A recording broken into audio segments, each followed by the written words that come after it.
Welcome back, bienvenue, and all that jazz. It's time to catch up about some books. It's been a little minute, and so I have 2 months of wrap-ups to do. So today we will do the September wrap-up, and then hopefully in another week or so, I'll do the October wrap-up, and then I will try to get back into the swing of things doing one video a month. It's just been quite a crazy time at work. We had somebody visiting from a different country that I ended up having to mentor, and so it just took a lot of my time, more than I had kind of anticipated, and so I just didn't have the oomph when I got home to talk about books, but I was still definitely reading. Without any further ado, let's just jump straight into some statistics for my reading in the month of September. So in September, I read 8 books for a total of 4,795 pages, and I have been recently reading, the last several months, probably 6 months or so. I've been doing a lot of immersion reading where I have the audiobook going at the same time as I'm physically reading it, or I'll bounce back and forth between the two. And so I also had 65 hours of audiobook listening, and of these 8 books, I averaged a 3.75 star rating overall, which is good but not great. It means that there was nothing really super duper atrocious, but there was also not a ton of high highs. So without belaboring the point further, let's just jump into the books. And as always, this will be in ascending star order. So I will start with my least favorite read of the month and then go up to my favorite read of the month. And so my least favorite read of the month, which was a 3-star read, and that was A Dance with Dragons by George R.R. Martin. This is book 5 in the Song of Ice and Fire series, and my God, was it tedious. So I have been a longtime fan of the Game of Thrones TV show. My husband and I have watched it multiple times from start to finish. Love the world, love the character arcs, love all of it. But something about the way that Mr. Gurm writes especially the world building elements, it is so boring, and it feels like such irrelevant, tedious nonsense where I'm like, I don't need to know about every knight that was in this random tournament 50 years ago and how I don't care. I don't need to know about the larders. I don't need to know about any of this stuff. I literally don't care. And maybe for some people that makes the world feel more real, which love that for you. But for me, it's just shut up and move on. For the love of God, please shut up and move on. And just the way that he decided to do books 4 and 5 being concurrent timelines, but split the POV characters in half so that he could have half of the POV characters in book 4 and the other half in book 5, and then he added new POVs that didn't necessarily need to be there, and it was just, I don't know, it just ground to a glacial halt with any kind of progression in the story since book 3, really, because book 4 is really focused on how King's Landing is kind of dealing with the aftermath of the conclusion of book 3, and then book 5 is kind of all the other places in the world that's not just Westeros. And I thought that I would like it more. I don't know, it's just tedious. It's tedious. I don't think I will ever reread these books. I don't know. For me, the TV show will forever be better. It will be the ultimate way of kind of consuming this story. And I think that's because a lot of the tension for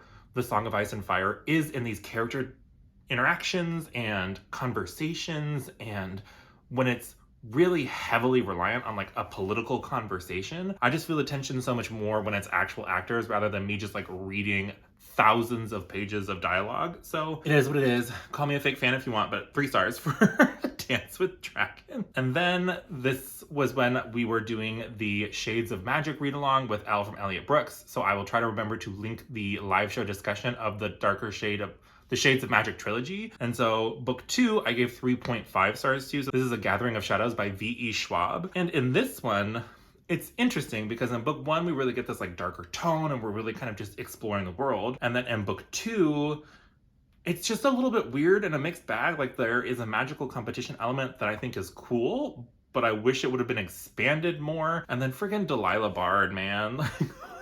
Her dynamics with Kel, I don't know. They need to sit down and have many long, honest conversations. They also need to sit down and reflect on their own baggage and trauma and try to be normal people that don't just have facades 24/7. I don't know, even when they're interacting with each other and their romance is budding, it still feels I don't know. It's not fun for me to read that dynamic as much. And just Lila is so aggressively, kind of performatively angry all the time, where it's like her defense mechanism, which I understand is like realistic, but it's just, she's a very frustrating character to follow. And speaking of frustrating characters to follow, I have also been reading the Red Rising trilogy, the original one. And so I read the first book, Red Rising, and I also gave it 3.5 stars. And my complaints come about more in Golden Sun. Red Rising was fine. It felt like a very of its era dystopian time. I did not necessarily love that there were many, many instances of attempted or off-page sexual violence against women, and then it was almost used as a way of white knighting Darrow, the main character, so that he was always just saving these women, and just like, I don't know, like all of his big moments in Red Rising were in response to other people sexually going after girls. And then it's even harder for me to wrap my mind around because they're supposed to be 16, and this is like the cream of the crop. They are like the ultimate people, but they are sent to this like murder school where they're just like killing each other. At least in something like a Hunger Games or something, like you kind of understood why they were doing what they were doing to those children as like a punishment. But as it stands right now, I'm supposed to be starting Morningstar today. I don't understand the purpose of this murder school and why they would just like have kids go to like Lord of the Flies weird academy, but without ever actually teaching them anything. They kind of just like throw them in there and just, I don't know. It just felt a lot of like edgy things that were just there to be dark, and just, this is like the ultimate series of fridging for me so far. So immediately in the very beginning of the book, the inciting incident is Darrow's wife is publicly executed. And like, it's also hard for me to buy into like a 16-year-old having this like super fulfilling marriage and just my wife. It's like, whatever.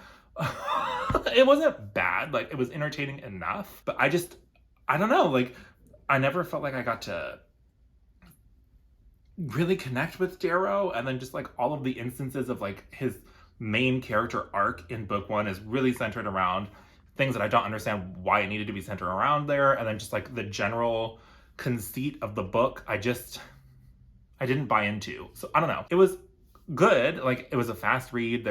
It was fine, but just like not my favorite thing. And then we'll just keep going with not my favorite thing. My last 3.5 star read of the month was Mad Ship by Miss Robin Hobb. This is book 2 in the Live Ship Traders trilogy. And this one I found kind of a slog to get through, to be totally honest. When we got to the last like 15-ish% and we were following a certain plotline in the Rainwild and getting a lot of the lore of the world, that was awesome. Like, the really cool kind of twists on fantasy things. It was so cool. It was a similar feeling to why I liked some of the world building before it went cuckoo bananas off the rails in Farseer. Just the way that the dragons work in this world is really fascinating. But there was just a lot of like sitting around and talking again. And like, I didn't feel like our characters really progressed much in this book.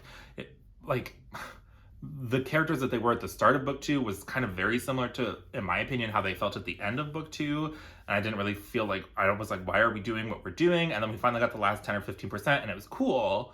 So I'm like hopeful that book 3 will kind of tie it all back together and help me gain perspective on like, why did I need like 500 pages of those conversations? Like, is it gonna pay off? I don't know. So we shall see. But Mad Ship was like decent. I wasn't angry about anything. It was just long. Very, very, very long. Like, unnecessarily did not convince me that it needed the 650 friggin' pages and 11 hours of audiobook time. Like, was not convinced. But as always, now Hobb has tantalized me with these kind of like hints into the deeper lore of the world, and it's super cool and interesting and different. But I don't know, like, she never focuses on that. That's never the focus of her stories. It's always much more in people processing their baggage in various ways and them gaining new baggage, because she likes to like put people through traumatic things, and just like the payoff for that is not always there. So I don't know. I feel like every time I pick up Hobb, I'm always like, meh. But I don't mean to come across that way. Like, I do think there are some really interesting things, and I am reading the series mainly because I just like being able to have an opinion on like big popular series, and I really like especially reading things that are kind of foundational to the genre. And so I'll keep going on my Elderling journey, but it will just take me a while, and I'm only going to read these books when I'm kind of in the mood for them because they're long, they're slow, they're sad and depressing every single time. People never get the triumph that I want them to get. But that concludes anything less than 4 stars. So now we are in the firm 4-star range. So the first one I'll talk about is Bonesmith by Nicki Preto. This is book 1 in a new duology from her. And this one is just a lot of fun. It's kind of like if you took a Diablo 2 necromancer and built a world all around these kind of different clans that can manipulate different things. So we have like the bone people that can manipulate bone and deal with spirits. We have like the iron people that can manipulate iron. We have the silver people that can manipulate silver. It's almost like an Avatar the Last Bender-esque, but the elements are all like cool, creepy, like Halloween vibe type things. So like we're manipulating bones or spirits, like I was saying. And it is just a very fun, fast-paced little adventure romp. It is young adult, so there is not like uber graphic anything, but it was just like a fun, questy time that felt very perfect, like thematically and vibey for the fall season. And so if you like necromancers and you like cool bone magic and spirit magic and like mysteries of what had happened many, many years ago, because there was something that happened where there's like this huge cataclysmic almost event that happened where all these spirits started coming out, and if the spirits touch people, they can kill you, and like it's very cool. If you like necromancers, you should read it. Then my next 4-star read was A Conjuring of Light. So this is book 3 in the Shades of Magic trilogy, and this one I really, really enjoy. I like Holland a lot. I like Alucard. I like all of those components. I think that my biggest gripe, and the reason it only made it to 4-star and not higher, is just because of the way that V.E.Schwab does world building. I feel like I very rarely get answers, or when I do, it doesn't feel like answers, it just feels like more questions. And I am just somebody who prefers that the answer feels like an answer. Like I have no problem with, as we learn more, I get like more informed questions. I'm like, I wonder, oh, that's really cool though. So that's how it works. So what about this? But I feel like every time I got reveals, it was always like, but what about, like, it felt more like my brain was trying to look for plot holes in the magic because it just didn't feel like I had the information necessary. And that might also be slightly colored by the Fragile Threads of Power, which I read in October, so that will be in the next wrap up. But I just feel like the place that we leave off at the end of A Conjuring of Light, I get none of the catharsis that I would want. We get the big dramatic confrontation with the big bad, things happen, and then it kind of ends. And so I think you're supposed to kind of like fill in the blank for yourself, but I really love like the Lord of the Rings style. We get to see what happens after the things are over, and we just don't get enough of that in the Shades of Magic trilogy for my personal liking. But that being said, I think it is a fantastic trilogy, especially if you're somebody who's trying to get into a fantasy or you're kind of bridging from young adult into adult. I think the world building is really cool and interesting, but it's not overly detailed or complex. I think the characters kind of have those almost, especially in book 1, they almost feel kind of caricature-esque, but then you start to get the layers like an onion. I don't know why I'm quoting Shrek right now, but if you peel them back, they feel like more genuine people as you go along. And I think a lot of people really connect to this cast of characters, and it is a very fun time. And I am curious to see where the series continues. But with that being said, we'll move on to my final 4-star read of the month, and that was Malice by Gwynne. This was a reread for me. This is book 1 in the Faithful and the Fallen Quartet. And I gave it 4 stars as well. And it's just, I think it is a very good what it is, but it feels like a very classic fantasy story. And I'm still kind of waiting to see it break its mold and become its own thing. I did read Valor in October, and then I'm reading Wrath, or whatever book 3 is, in November. And so I think it's really cool. It feels very like Game of Thrones-esque, but not quite as ridiculously over the top with the world building and the naming and the 50 bajillion countries. Like, it feels kind of like Song of Ice and Fire light. So if you want to look into like something that's like gonna start upping the political nature of the things and just kind of vibing in that way, I think it's great. I wish there was more magic. It doesn't feel super magical, especially in book 1, but there is an awesome animal companion. I hate the murderous bully trope, and it's definitely on full display in this particular book, and I hate it.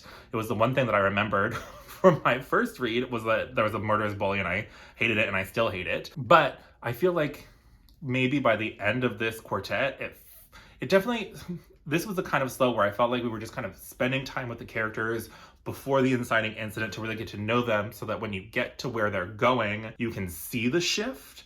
And so I'm still kind of holding and giving the benefit of the doubt on this series overall, because I think the characters were well done and I liked them, but I'm just curious, like, what are we doing? And we keep hinting at these prophecies and this like major god battle type situation, and I want that, and I want less of murderous bully. And I think I'm gonna get that in book 3. I always hear that books 3 and 4 like blow people's mind, and like books 1 and 2 were kind of very similar, and that has been my experience. So fingers crossed that my experience with book 3 lives up to all the hype. And then the last thing that I'll talk about, my favorite read of the month in September, was The Queen of Blood by Sarah Beth Durst. This is book 1 in the Queens of Renthia trilogy. I gave it 4.5 stars, and it was just such a fun time. It's kind of like if you took the kind of spirit focus of something like a Studio Ghibli movie, so thinking like, I don't know, Spirited Away, but then made it way darker, so that you had these different spirits of like the trees and the earth and whatever, but for whatever reason, they're also kind of murderous, and it's like built into what they are. They want to create, but they also want to kill people. And so there's like this queen that oversees it and keeps them under control, and just learning about the magic and this world, it felt whimsical but dark and like very murderous. And so it was just cool. And I just had a really fun time with it. I really liked the school aspect, getting to learn about this magic and watching our main character try to hone her spirit controlling powers, and then just seeing what the spirits could do. Then the end of this book was like, oh my God, like now what? And so it's just been really fun so far. I did read book 2 in October, so I'll talk about that in my next wrap up, and I am gonna be starting book 3 this month. So I'm very much on like finishing all of the series train at this moment in time, and I hope that I can continue, because it'd be nice to just wrap a bunch of these up and then move on to new things. But yeah, the Queens of Renthia is fantastic. If you want shorter, like I think they're all so far less than like 400-ish pages. You want really cool world building. You really like spirits and like nature spirits and communing with them. And you want it like violent and dark, but not like grim dark. It's just normal dark.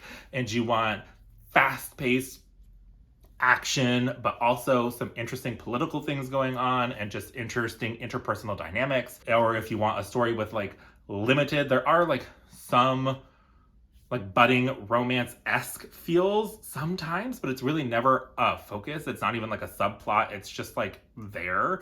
So if you're somebody who's looking for a story that's not as romance heavy as we tend to find in a lot of the more epic fantasies, then maybe it would also be for you. It's just a fantastic trilogy, and I'm so happy because I heard Elle talk about it. I've heard Jashana talk about it. I've heard Jesse talk about it, and like they all seem to really enjoy this series. And so I'm happy that I feel the same way, and that it's just a great underhyped series, and that more people should read it and love it because it's awesome. But that will do it for all of the books that I read in September. Please let me know down below what was your favorite book from September, or do you want to talk about any of the books that I mentioned here? If you want to talk spoilers, just remember to leave all the spaces so that you don't spoil anybody else. If you just want to leave an emoji, maybe leave the blood drop for the Queens of Renthia, the Queen of Blood. So we'll put little blood drops if you just want to leave an emoji to let me know that you were here. But it is so nice to be back and chatting a little bit about books. Hopefully I can get back on a more regular schedule soon so that we can kind of keep chatting about books and keep growing the channel and all that fun stuff. So with that, I will leave it here. So I hope you have a great rest of your day, and I'll talk to you again soon. Bye!